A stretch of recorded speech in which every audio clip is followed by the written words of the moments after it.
Good morning. And the crows come in first thing to say good morning. I heard an eagle screeching. And there's a bunch of seagulls having their morning breakfast. So we're going to continue. I believe it got a little choked up yesterday, as happens. It is 25 degrees today in Oklahoma. And the puppy is once again eating his dog food like it's popcorn. Thank you for being with me. I appreciate you.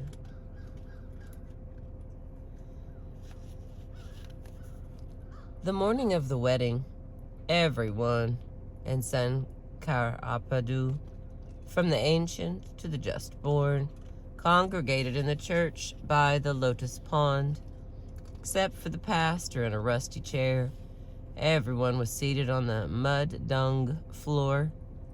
The pastor kept switching unpredictably between the roles of officiant and reveler. One moment speaking of the sanctity of marriage, and the next cracking obscene jokes at the expense of the groom, or crooning a cinema tune. Few of Satyam's friends were invited. Rama Rao, a high Kama, and close friend and followers of Satyam, was asked not to come. Satyam told him, like a good communist, the cost of the feast will go up if you come. Not, there will be pork, there will be tribal dancing. I wouldn't want you to see how my folks live. But Satyam's untouchable friend, Nansharaya, was there. Manika Rao came too. He consoled Manjula, trying to assure her she was not losing her brother. Manjula looked through her tear-filled eyes, dazzled by the sight of the bride and groom. It was, she thought, as if God had gathered all the beauty in the world and poured it in front of the pastor in two glowing heaps. Satyam was wearing a white shirt, a fine cotton cloth called a kanduva over his left shoulder with a zari border. Those are patterns woven with silver thread. A long beige zari-bordered panache, which is a traditional men's garment, wrapped to fall in delicate pleats from around his waist down to his calves, and a pair of leather thongs on his feet. His soft curls, washed with herbs, shone in the morning sun.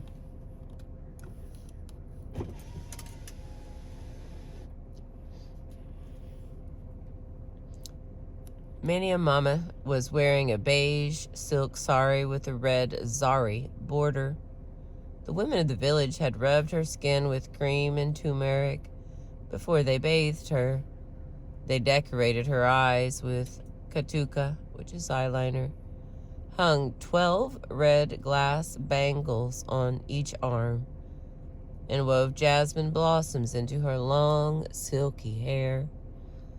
The pastor finished his ritual with a song. Even before the wedding, our elders performed the pig's wedding in the tent. ... The guests were impatient to get out of the church and on with the revelries. Men wearing just loincloths would wave handkerchiefs and dance. They would climb up on one another's shoulders and get thrown off when they least expected.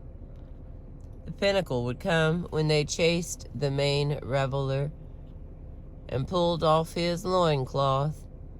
People would laugh when he ran off covering his crotch with his hands. But it was not to be. Satyam imposed a ban on drinking without getting poured The men in charge of the wedding revelries weren't in the mood. The afternoon feast, courtesy of the groom's family, was the most insipid in the history of Sankarapadu. Prasanna Rao served vegetables and lentils. The villagers made faces as if they were throwing up. Ladus, apadams, such stuff was too dainty for their taste. With each disappointment the groom doled out, they muttered, "This man's system itself is separate." Satyam's ways were incomprehensible to them. The consolation would be the feast at night, courtesy of Kutumba Rao. Until then, they went home and sulked. Then all at once they heard cinema music echoing through the tiny village. They came out of their houses crying with joy. Ore! They brought stupor for Sathi Fellow's wedding. They brought stupor. They substituted for the English word mick, the Telugu word closest to it in sound, Maikam stupor. Satyam had a communist friend who owned a sound system rental shop in Guadivida. Many of the villagers had never seen a single electrical appliance in their lives. At the day's end, the cinema songs blasted ear-splittingly through a loud speaker, more than made up for all of Satyam's follies. After the wedding, the village celebrated the couple's first night together, after which Satyam returned to Guadivida by himself. On a convenient date soon after, agreed to between the families, Maniamama's family brought her to Slatterpeta and left her there. The day Maniamama came to live with him, Satyam said to her, "Let's go get our grandmother back." By tradition, the responsibility of looking after Marthama fell on her eldest son, Nathaniel. But she had spent half her life raising the Kamham children. Accompanied by a group of his friends and their wives, Satyam and Maniamama went off to Parnasa. On their way, they bought a string caught to carry Marthama back home. When Nathaniel's family got word of Satyam's arrival in Parnasa, they hastily propped Marthama up in her cot and tried to arrange things to look as if they had been taking good care of her. But Satyam could see she had been reduced to a mere skeleton. She stared at her beloved grandson with eyes of glass. Right away, Maniamama tucked in her sari and plunged into her duties. Working as a team, she and the wives of Satyam's friends set about bathing the old woman and combing her hair. The men laid her on the cot and bore it on their shoulders to the railway station. At the end of the train journey, they had to carry the cot on foot across 2 villages to reach Slatterpeta. Satyam had a mattress made for his grandmother. Since she couldn't get up, they cut holes in the mattress and cot and placed a pan underneath. Carrie cleaned her bedpan every day, a fact he would insist on ever after, perhaps to assuage his conscience. Maniamama took care of feeding and washing Marthama. To please her, Satyam would read her the Bible and pray. Then they would all drink tea together. Satyam, the only one of the siblings old enough to remember their mother's death, could see by the way his grandmother rolled her eyes and gasped for air that her death was near. When it came, the three of them together with many a mama gathered around her bed. Not a single paisa was in the house for Martha's burial. Everything had been spent on the wedding. Satyam had to go to the communist bookstore in town to borrow 5 rupees. The necessary flowers were sent by his supporters. Among the untouchables he'd saved from eviction, the Pakis from among whom he'd recruited his troop, and the rice mill workers he'd organized in defense of Manika Rao. They all came out en masse for the funeral. Who would have imagined that the body of this diminutive, black-skinned, untouchable woman, a gleaner of fields, a singer of songs of toil, a pounder of rice, a Bible woman, the widow of a railway coolie, the mother of a plantation slave, a woman who'd never spent a single moment of her life on herself, would be carried to her grave in a procession of hundreds of men and women carrying red flags and singing the Internationale, with a question mark. Aunt Nagaratha Mama came late, after everything was over. The moment she walked in, Satyam, who had not shown his grief till then, burst into tears. Nagaratha Mama's daughter snapped at him. If you'd cared about her when she was alive, there would have been no need to cry so much. Satyam was in no state to respond.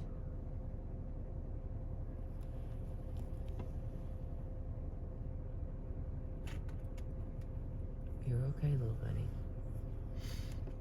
Nagaratha Mama took him aside and inquired, did she admit her sins to Lord Jesus? Satyam told her he was not aware that she had committed any. If I were with her at her deathbed, I would have prayed and made her confess. When they were discussing Martha Mama's sins, Nathaniel's family was eager to get a look at what possessions she had left behind. The only thing she owned was a small iron trunk, eaten through with rust, that she had never let anyone touch. No one knew what she kept in it. Nathaniel's wife pried it open. Inside they found an old chipped plate, the one her son David used to eat off, and his high school graduation medal mounted on a small piece of silk. David, who was going to be the first in the family to go to college, died of TB at the age of 16. That was all except for a rickety wooden folding chair that she had acquired late in life. Nathaniel's son, Sundara Rao, called it first.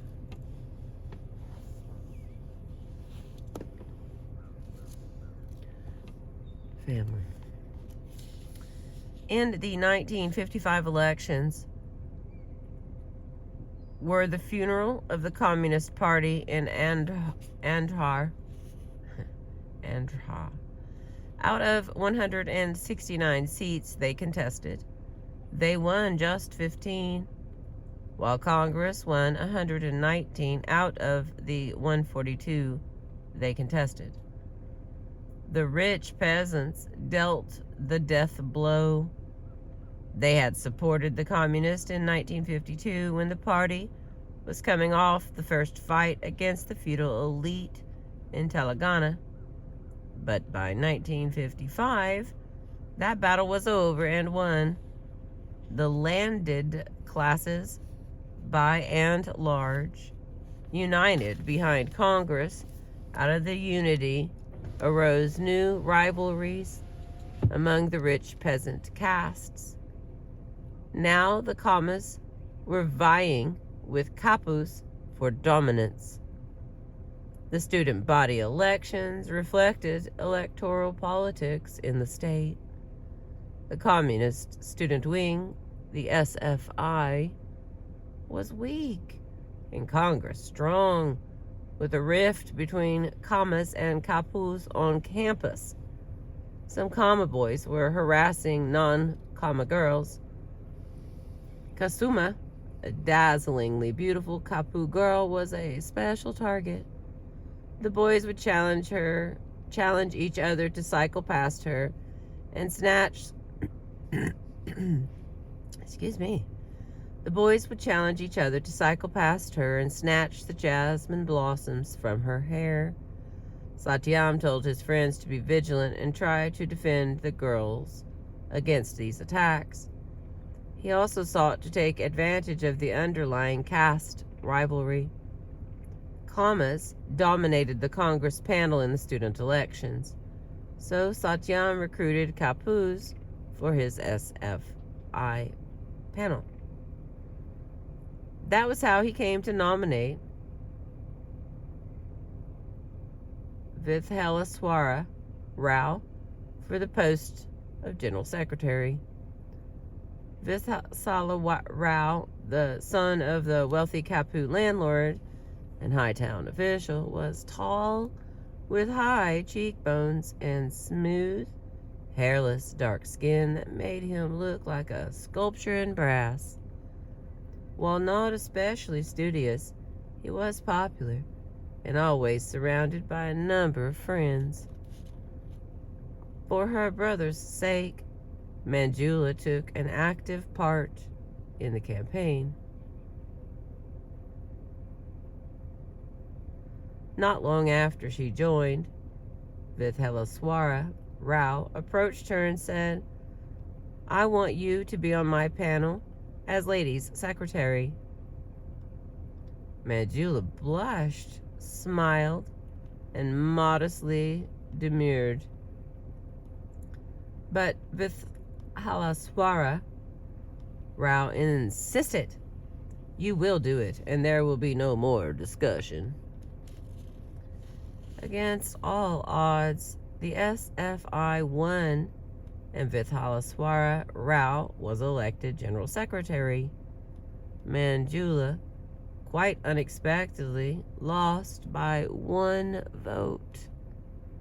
But the girl who won wanted to be the lady secretary in name only and asked Manjula to carry out her duties. Oh, goodness. The campaign marked the beginning of a friendship between Manjula, Vithalaswara Rao, and a friend of his, a Kama named Ashok. The two boys never missed walking Manjula home after classes. When they reached Manjula's house, they lingered in front of her door for hours. Each day when the two boys saw Manjula in class, their faces would light up. She would smile back. As Ashok had a slight limp, whenever he and Vithalaswara Rao both had something to say, Manjula would always pay more attention to Ashok. She was careful not to make him feel he was being treated as someone less on account of his handicap. But everyone in Vithalaswara Rao's wide circle of friends, knowing his feelings about her, thought of her as his girl. In those days, a young man would commonly affectionately address his friends as Mama, which meant father-in-law, or Bam Mardi, brother-in-law. When Vithalaswara Rao's friends spotted Manjula, they often joked, "Hey, son-in-law, look, there goes my daughter." His family knew how Vithalaswara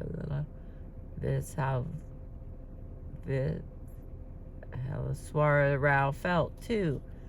They knew he loved watching her in the classroom. sitting there with lots of hair oil applied to suppress her irrepressible curls, running her palms over her head again and again in a vain effort to keep them down.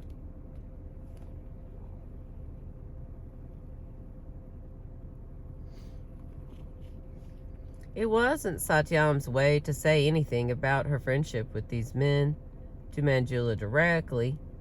Instead, he and Ramarao would often talk about Vithaleshwar Rao and Ashok in her presence, as that year they were studying Paradise Lost. Satyam would refer to Vithaleshwara Rao as Satan and Ashok as Beelzebub. I'm not reading that again. These words first thing in the morning. Whew. Okay. Rama Rao went further, telling Manjula that Vithaleshwara Rao was a bad sort of chap and habitually saw prostitutes. I know, Ramarao said, because I have seen him roaming the streets late at night. In fact, Vithaleshwara Rao liked to go on patrol with a friend of his, a police inspector who was on night duty. In spite of this smear campaign, Manjula kept up her friendships with both boys. Once, as the three approached her house, Manjula spotted Carrie in the distance. She dropped her books, shaking like a blade of grass, and told her two friends, "You must leave now. Please go away." "Why? What's the matter?" "Oh, Carrie might see us together." "Why? What would he do?" "What would he do? He would hack me to pieces and make little heaps of my flesh." Vithaleshwara Rao was taken aback. He could not imagine how this intelligent girl who showed so much poise and confidence in the classroom could be so scared of her brother. It puzzled him all the more because he knew Carrie's reputation as a notorious skirt chaser. How could he be in a position to judge her?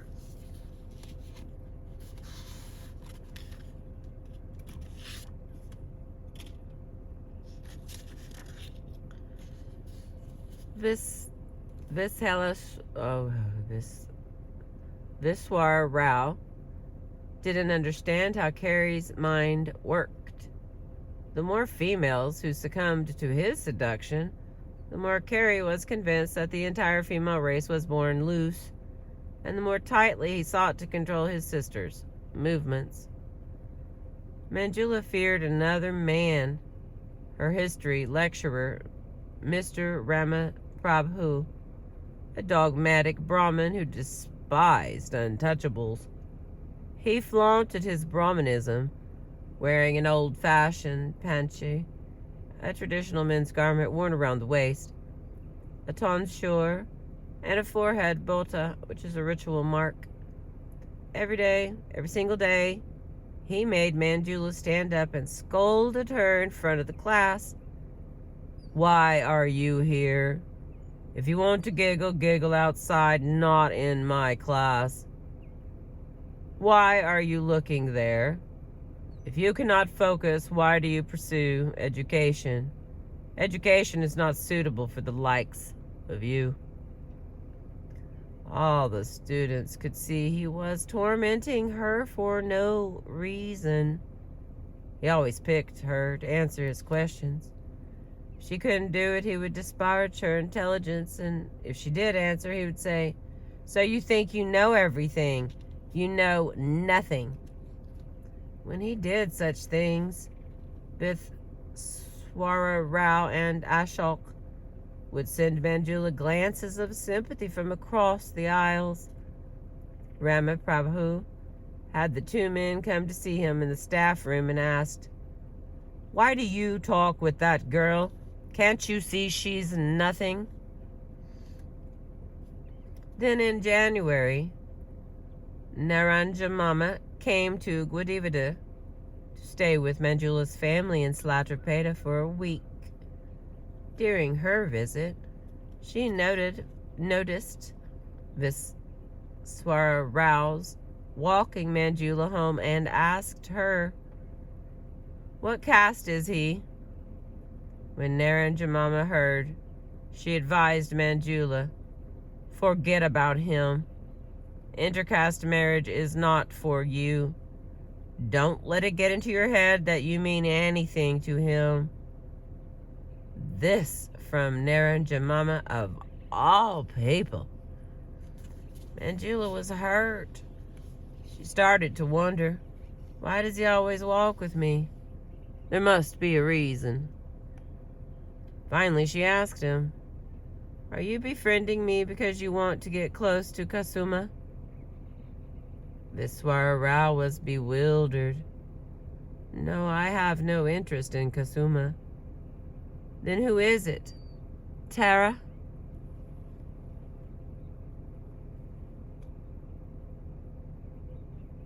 Viswara Rao was offended. "If I am interested in them, I can very well talk to them directly." Then it dawned on Viswara Rao. With her dark skin, tall and slender build, and high cheekbones, Manjula was considered ugly, considered herself ugly. But Viswara Rao, an avid moviegoer,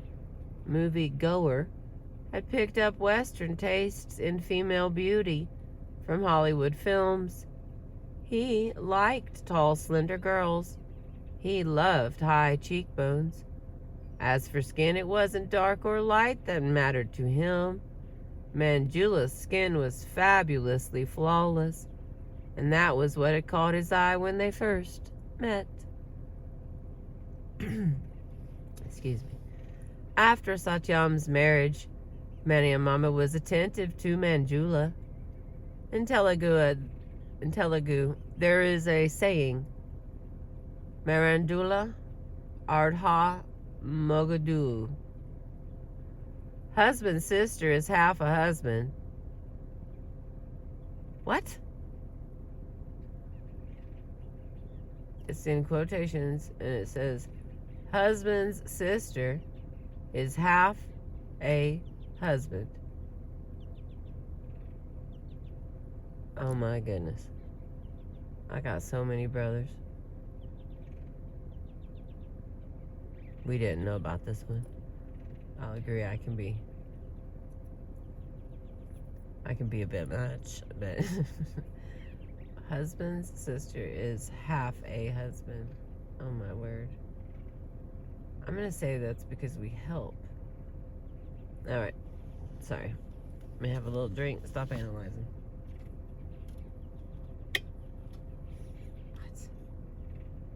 Husband's sister is half a husband.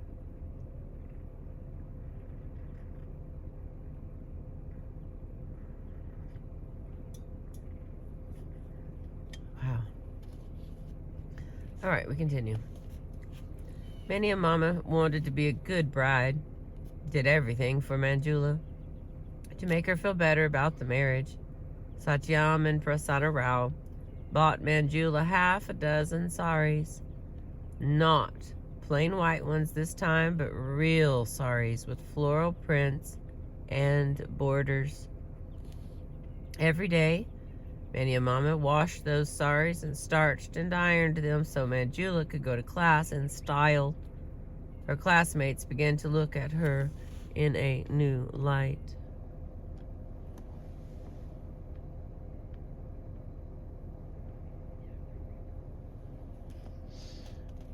For all but the handful of women in Manjula's classes, including herself, who planned to go on to postgraduate studies, getting their BA was the end of their education and the end of an era of their lives.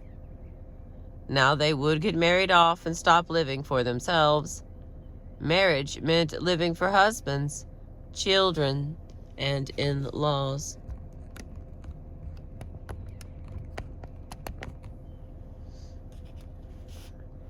On the last day of classes, the girls in Manjula's class were filled with strange feelings. They did not want to leave campus. They sat around chatting, saying nothing of substance. They laughed and laughed at the smallest things.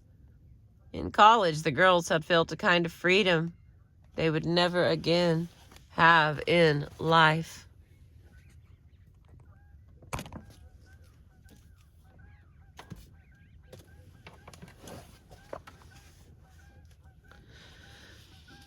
We got just another page or so. Yep, 1.5 pages. And then we're done with this chapter, my dears. When finally it got too late to stay any longer, they started home together for the last time. First, they reached the common neighborhood, tearing 2 girls away from the group. The rest went on to the Kapu colony, where Kusuma said goodbye. One by one, all the cast girls were dropped off. In the end, only 2 remained, Manjula and Chandra Leela. The cast neighborhoods were below them now. Only the Malipallis on the outskirts of town remained. Manjula lived in the better of the 2, and Chandra Leela in the filthier and poorer one. The 2 of them walked on in silence. Taking leave of Manjula, Chandra Leela lashed out at her with pent-up righteous fury. You know, Manjula, I've always wanted to be your friend, but you only care to have caste friends. You don't care for your own kind. You really have mental problems. You hurt me, and I wanted to let you know it. Leaving Manjula standing speechless at her doorstep, Chandra Leela went on alone to Mandapatu, the furthest and most isolated neighborhood of all. She's right, Manjula thought. I do like commas more, but I can't help it. I don't like poverty. I like commas, and I prefer their friendship. After that, she stopped thinking about it. On the first day of preparation, holidays, as they call the interval between the last class and the first exam, Biswara Rao was filled with anxiety.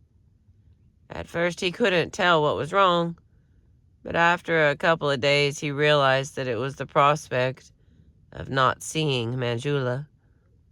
For 3 years, he had taken her company for granted, and now that time was over. It would be nearly impossible to see her. They lived in different parts of town, and a man cannot go out of his way to see a woman without a proper reason. From this moment on, he began making plans to ask for her hand. There was simply no other way he could have continued to spend time with her. Manjula knew this to be out of the question. Marrying for love was taboo for all castes and classes, and few respected this taboo more strictly than Manjula's family. It was the Christian way, or so the Western missionaries had taught them, and as untouchables striving to gain respectability in caste society, families such as Prasanna Rao had to be especially mindful of these traditional rules.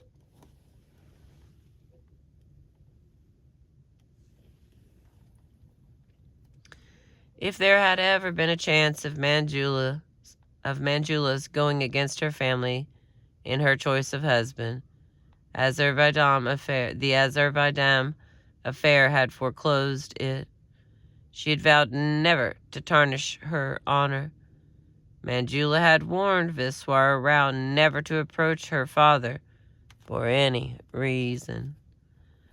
But Viswara Rao, taking this hint, nevertheless failed to understand how Prasanna Rao could object to a proposal from a popular, wealthy, politically powerful, high-caste boy who also adored his daughter. It should be the other way around, Viswara Rao would say to his father. Late one Sunday evening during the preparation holidays, Viswara Rao and Ashok came to the door of Manjula's house in Slatterpeta. Scared, she ran inside. They should know her father would be home on Sundays. Viswara Rao had come to ask Prasanna Rao to give his daughter permission to travel with the rest of the boys and girls in her class to attend a classmate's wedding. Gentle and dignified, Prasanna Rao exploded. Was this a new excuse for young people to freely parade around town together? Did the two boys think his daughter came from the kind of family that would allow her to go around in the company of boys? Inside, crouching beside the hearth, Manjula trembled. She would have to convince her father that she had not put her friends up to this. Viswara Rao understood that as long as Prasanna Rao had breath in him, he would never let Viswara Rao marry Manjula. And as long as she lived under her father's shadow, she would never disobey him. But soon Manjula would be leaving home to pursue her masters.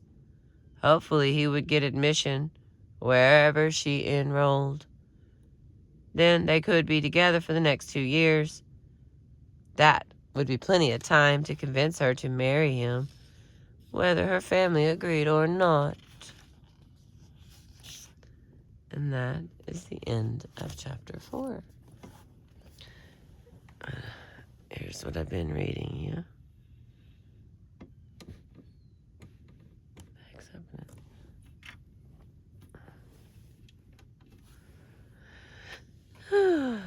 I appreciate you letting me read to you this morning.